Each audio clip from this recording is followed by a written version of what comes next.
In the heart of an ancient Igbo village, where love is sacred and traditions run deep, a grand wedding is underway. The drums echo, the dancers move, and the air is thick with joy. Amani and Jabari, the perfect couple, stand hand in hand, basking in the blessings of their people. But among the golden-wrapped gifts, hidden beneath ribbons and silk, lies a dark secret. A gift not of love, but of destruction. As the night deepens, an eerie whisper floats through the air. The elders sense it. The spirits stir. And soon, the happiest day of their lives will become their worst nightmare. Who sent the cursed gift? And can love withstand the forces of evil? The wedding has begun, but will it end in celebration or ruin?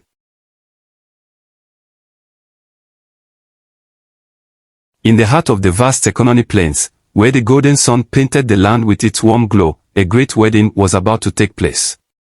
The village of Muizi was alive with joy, for this was no ordinary wedding, it was the union of two beloved souls, Amani and Jabari. Their love was a tale whispered among elders, a bond so pure that even the gods seemed to smile upon them. Amani was the daughter of the great chief, known for her wisdom and kindness. Jabari, a skilled warrior, had won many battles, not just with his spear but with his heart.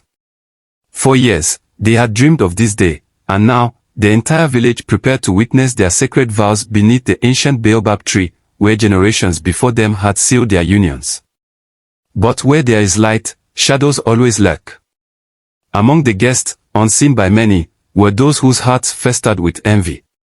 Some had once desired Amani for themselves, while others could not bear to see the union of two souls so strong.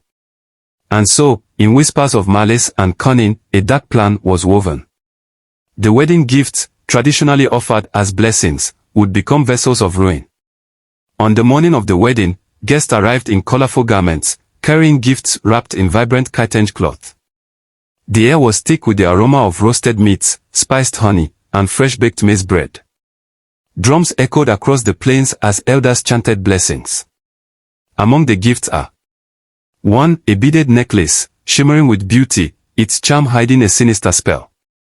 2. A carved wooden statue, seemingly a symbol of protection, but whispered with curses. 3. A woven mat appearing ordinary but laced with dark magic. These were not just presents, they were tools of destruction, designed by those who wished to see the couple fall apart before their love could fully bloom. As the ceremony began, Amani and Jabari stood before the village. The elders blessed them, and the sky, as if in agreement, remained clear and bright. The couple exchanged vows, their voices steady with love. But as the gifts were presented, an uneasy wind swept through the gathering. The old seer, Mama Nayoka, known for her ability to sense ill omens, felt the change in the air. She watched as Amani placed the beaded necklace around her neck, and her heart grew heavy with dread. The first sign of doom.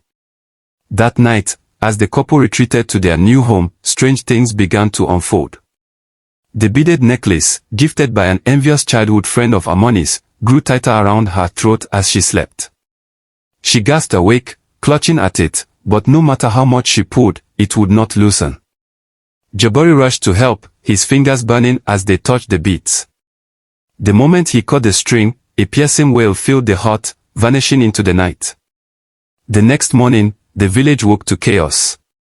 The sacred cattle, meant to bless their union, had been found dead, their eyes clouded and bodies twisted unnaturally.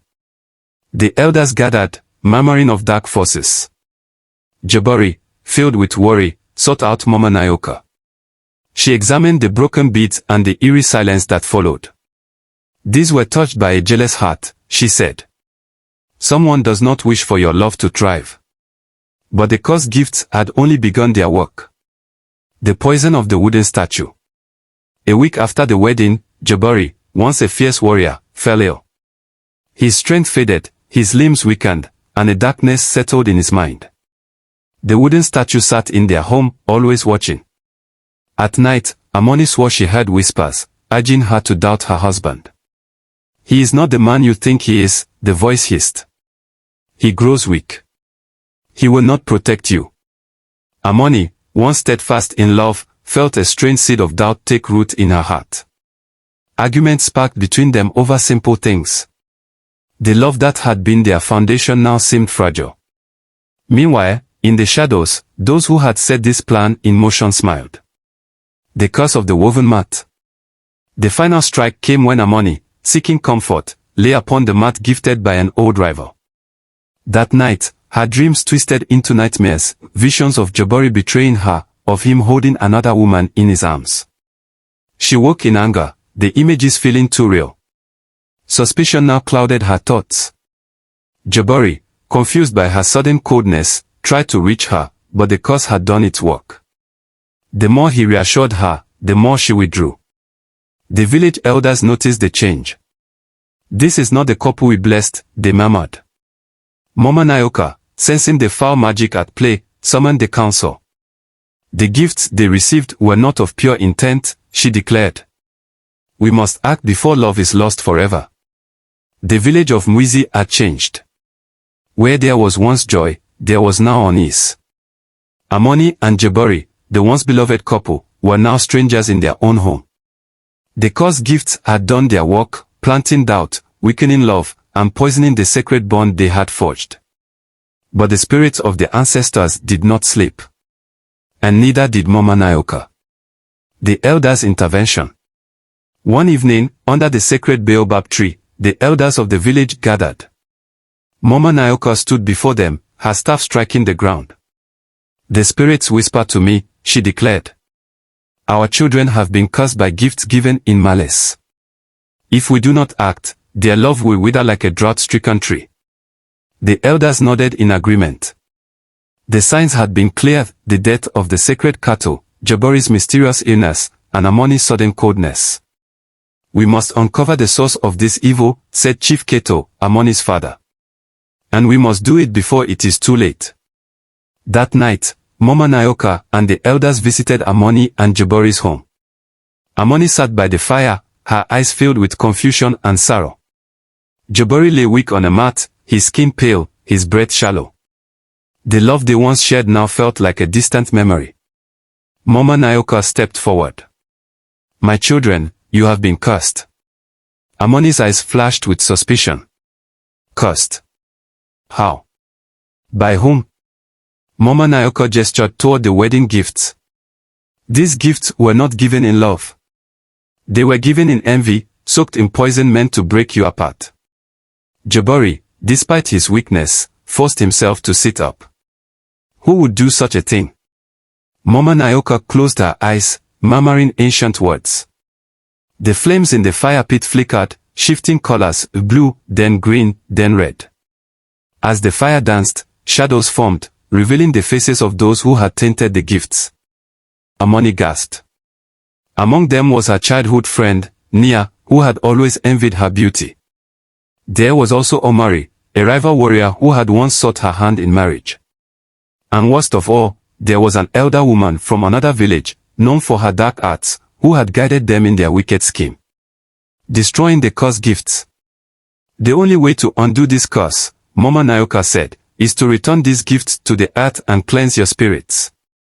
The elders gathered the cursed items, the beaded necklace, the wooden statue, and the woven mat. They carried them to the sacred river, where the ancestor spirits dwelled. The ritual was dangerous. If done incorrectly, the curse could rebound, harming the entire village. Mama Nayoka led the ceremony, chanting ancient words as the gifts were burned, their ashes cast into the water. As the flames consumed the cursed items, a scream echoed through the night, a sound not of this world, but from the spirits that had been tied to them. A great wind rushed through the village, shaking the trees and rattling the huts. Then, silence. The healing. The next morning, Jabari awoke with strength in his limbs. The dark whispers in Amani's mind faded. For the first time in weeks, she looked at Jabari not with doubt, but with love. The village rejoiced. The curse had been broken. But justice was still to be served. The elders summoned Nia, Omari, and the old woman responsible for the dark magic. The truth had been revealed, and their betrayal could not be ignored. Chief Keto stood before them. "You sought to destroy what was pure. You have dishonored our village. As punishment, Nia, and Omori were banished, never to return. The elder woman was stripped of her standing and cast out. With the darkness lifted, Amani and Jabari renewed their vows, this time not just before the village, but before the spirits of their ancestors. Their love, once fragile, had been tested and proven strong. And so, the village of Muizi learned an important lesson: not all gifts are given in kindness. Some come wrapped in curses, disguised as blessings. And thus, whenever a wedding was held in the village, the elders would always inspect the gifts, ensuring that only those given in love would remain. God bless you for watching. Please subscribe.